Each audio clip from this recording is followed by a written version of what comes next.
السلام علیکم ورحمۃ اللہ وبرکاتہ۔ الحمد للہ رب العالمین الرحمن الرحیم مالک یوم الدین، اشہد ان لا الہ الا اللہ وحدہ لا شریک لہ واشہد ان محمدا عبدہ ورسولہ، اما بعد۔ عزیز طلبہ، آج ہم لوگوں کو کتاب التوحید میں باب الشفاعہ پڑھنا ہے۔ باب الشفاعتی، شفاعت کا بیان۔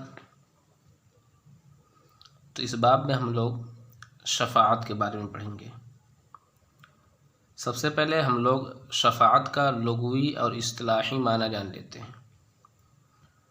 شفاعت لغت میں یہ شفع یشفع سے مشتق ہے، ماخوذ ہے، اور اس کا معنی ہوتا ہے کسی چیز کو جفت اور جوڑا بنانا، اور یہ وطر کا ضد ہے۔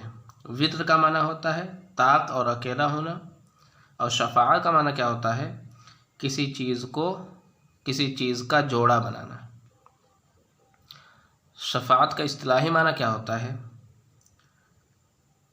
شفاعت کا اصطلاحی معنی ہے کوئی نفع اور فائدہ حاصل کرنے کے لیے یا کوئی دکھ تکلیف دور کرنے کے لیے کسی کا واسطہ حاصل کرنا، کسی سے سفارش کرنا۔ یہ ہے شفاعت کا لغوی اور اصطلاحی معنی۔ شفاعت کا لغوی معنی کیا ہے؟ یہ شفع یشفع سے ماخوذ ہے۔ اس کا لغوی معنی کیا ہے؟ کسی چیز کا جوڑا بنانا، کسی چیز کو جفت کرنا۔ یہ کیا ہے؟ یہ وطر کا ضد ہے۔ وطر کا معنی کیا ہوتا ہے؟ طاق اور اکیلا ہونا۔ اصطلاح میں شفاعہ کسے کہتے ہیں؟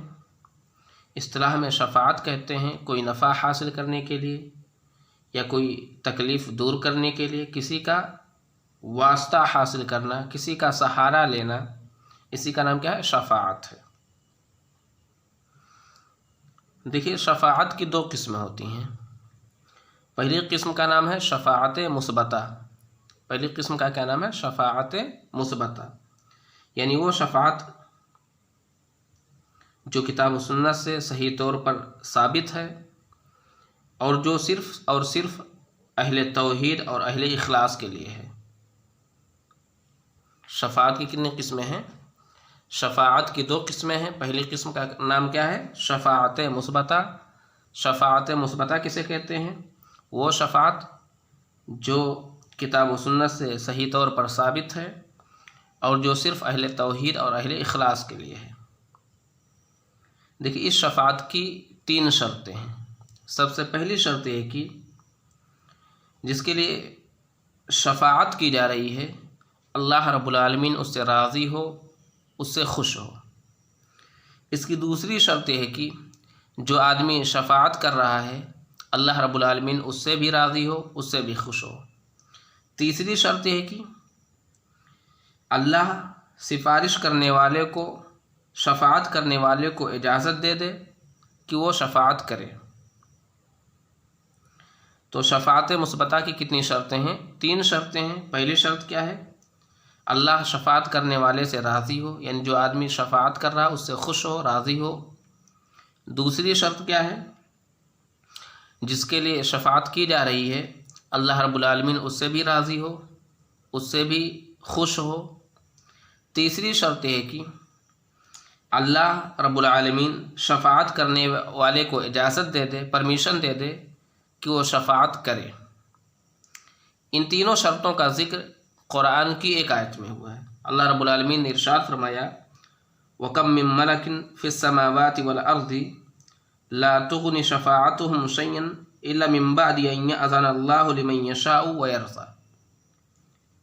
اس آیت کا ترجمہ یہ ہے کہ آسمانوں اور زمین میں بہت سے فرشتے ہیں، لا تغنی شفاعتہم، ان کی شفاعت کچھ بھی فائدہ نہیں پہنچا سکتی ہے، الا من بعد ان یأذن اللہ، مگر اس کے بعد کہ اللہ رب العالمین جس کے لیے چاہے اور جس سے خوش ہو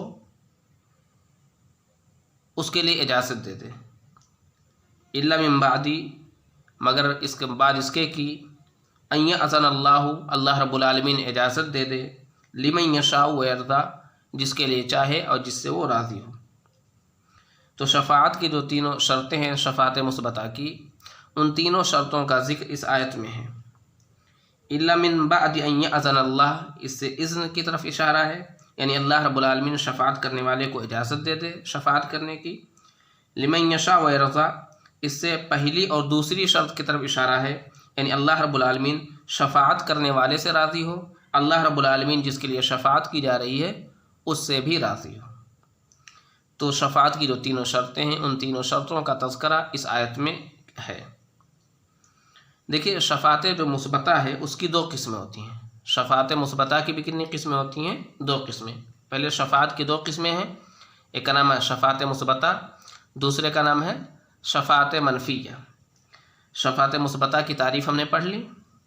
شفاعت مثبتہ کسے کہتے ہیں؟ جو کتاب و سنت سے ثابت ہو، جو صرف اور صرف اہل توحید اور اہل اخلاص کے لیے ہے۔ پھر اس کی شرطیں ہم لوگوں نے پڑھ لی۔ اب ہم لوگوں کو کیا پڑھنا ہے؟ شفاعت مثبتہ کی کتنی قسمیں ہیں؟ تو شفاعت مثبتہ کی دو قسمیں ہوتی ہیں۔ سب سے پہلی قسم ہے الشفاعت الخاصہ بالرسول، یعنی وہ شفاعت جو رسول اکرم صلی اللہ علیہ وسلم کے ساتھ خاص ہے۔ پہلی قسم کیا ہے شفاعت مثبتہ کی؟ الشفاعت الخاصہ بالرسول، یعنی وہ شفاعت جو رسول اکرم صلی اللہ علیہ وسلم کے ساتھ خاص ہے۔ اس شفاعت کی بھی تین قسمیں ہیں۔ الشفاعت الخاصہ بالرسول کی کتنی قسمیں ہیں؟ تین قسمیں ہیں۔ پہلی قسم ہے الشفاعت العظمیٰ، یعنی سب سے بڑی شفاعت۔ یہ شفاعت جو نبی اکرم صلی اللہ علیہ وسلم مقام محمود پر کریں گے، جس کا اللہ رب العالمین نے وعدہ کیا ہے۔ اس کی دلیل کیا ہے؟ اس کی دلیل ابو ہریرہ رضی اللہ تعالیٰ عنہ کی روایت ہے۔ وہ بیان کرتے ہیں کہ جب لوگ مقام محمود پر پہنچ جائیں گے تو لوگ اس وقت غم میں ہوں گے، پریشانی میں ہوں گے، تکلیف میں مبتلا ہوں گے، اور ان میں سے ایک دوسرے سے کہے گا کہ چلو ہم کسی سے شفاعت کرتے ہیں، کسی سے سفارش کرتے ہیں۔ تو لوگ حضرت آدم علیہ السلام کے پاس آئیں گے اور حضرت آدم علیہ السلام کے اوصاف کا ذکر ان کے سامنے کریں گے، ان کے خصوصیات کا ذکر کریں گے ان کے سامنے کہ اللہ رب العالمین نے انہیں اپنے ہاتھ سے پیدا کیا، فرشتوں کو ان کے لیے سجدہ کرنے کا حکم دیا۔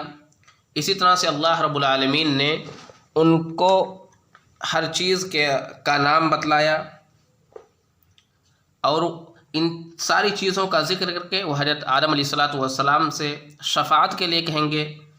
تو حضرت آدم علیہ السلام ان سے معذرت کر لیں گے، ان سے کہیں گے کہ میں شفاعت نہیں کر سکتا۔ کیوں؟ وجہ بتلائیں گے، کیونکہ میں نے اللہ رب العالمین کی نافرمانی کی اس درخت کا پھل کھا کر کے۔ پھر وہ لوگ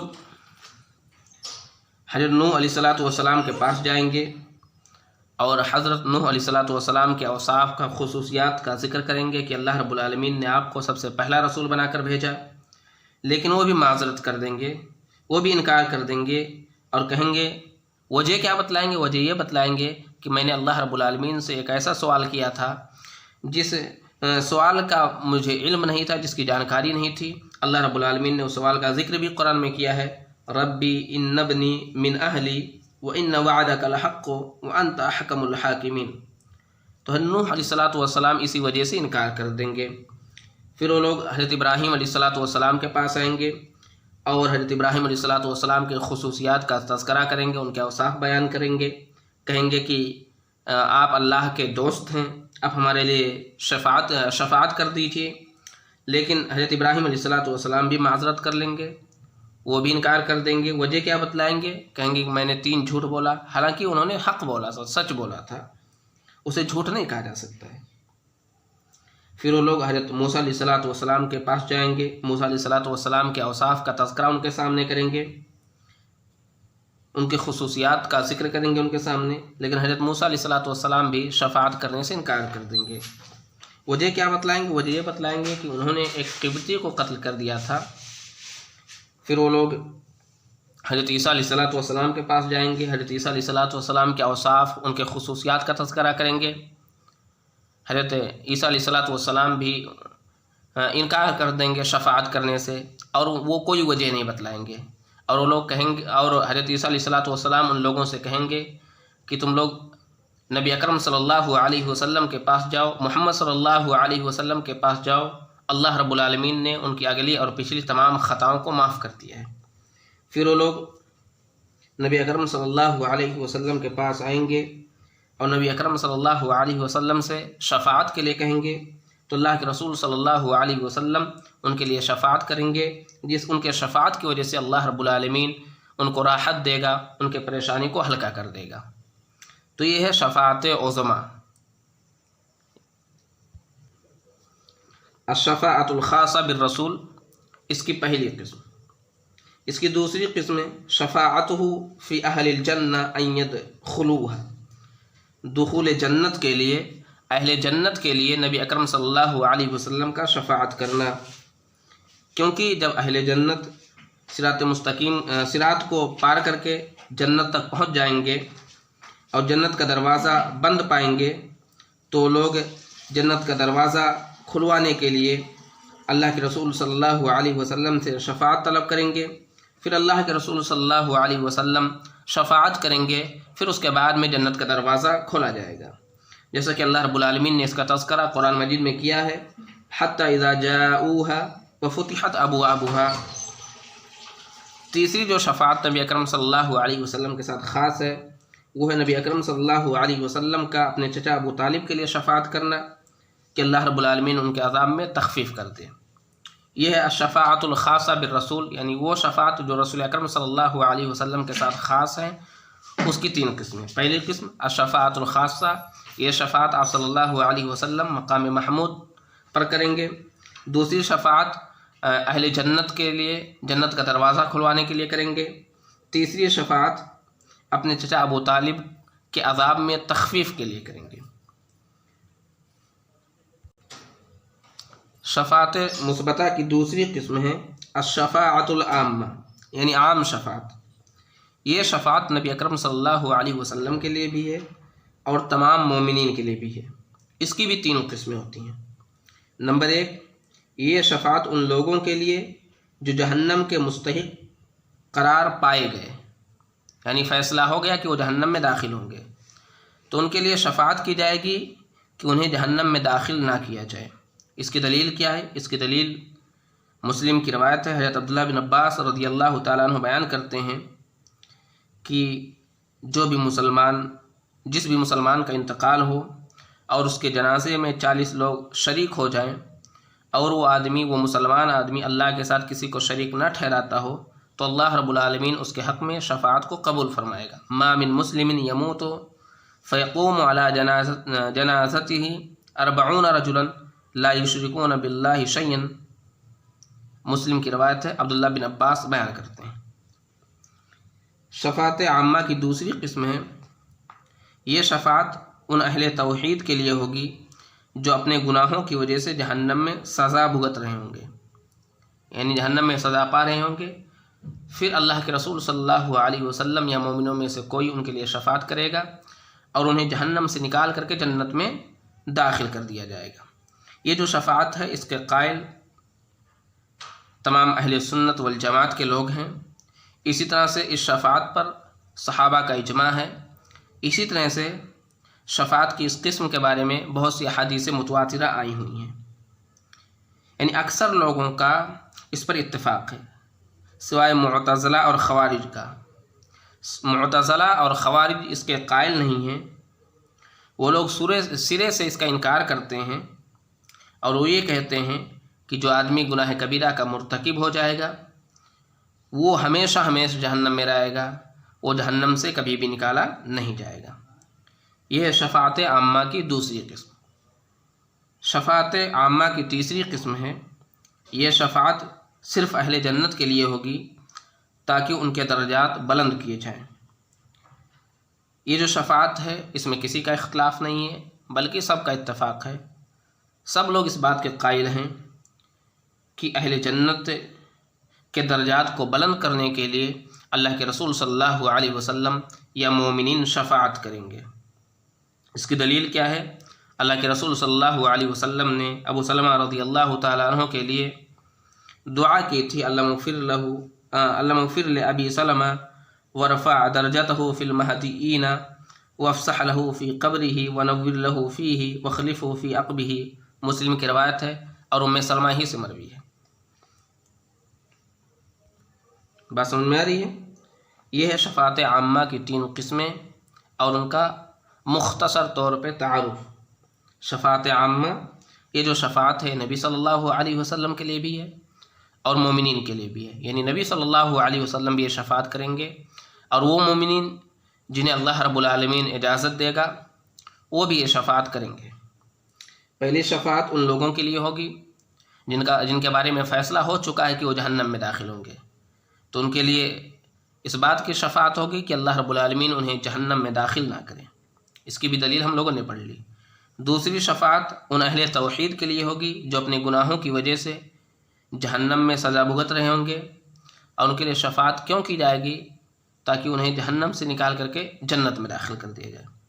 تیسری جو شفاعت ہے یہ شفاعت اہل جنت کے درجات کو بلند کرنے کے لیے ہوں گی۔ بات سمجھ میں آ رہی ہے؟ جی، تو ہم لوگوں نے کیا پڑھا؟ شفاعت کا لغوی اور اصطلاحی معنی۔ شفاعت کی 2 قسمیں ہیں، شفاعت مثبتہ اور شفاعت منفیہ۔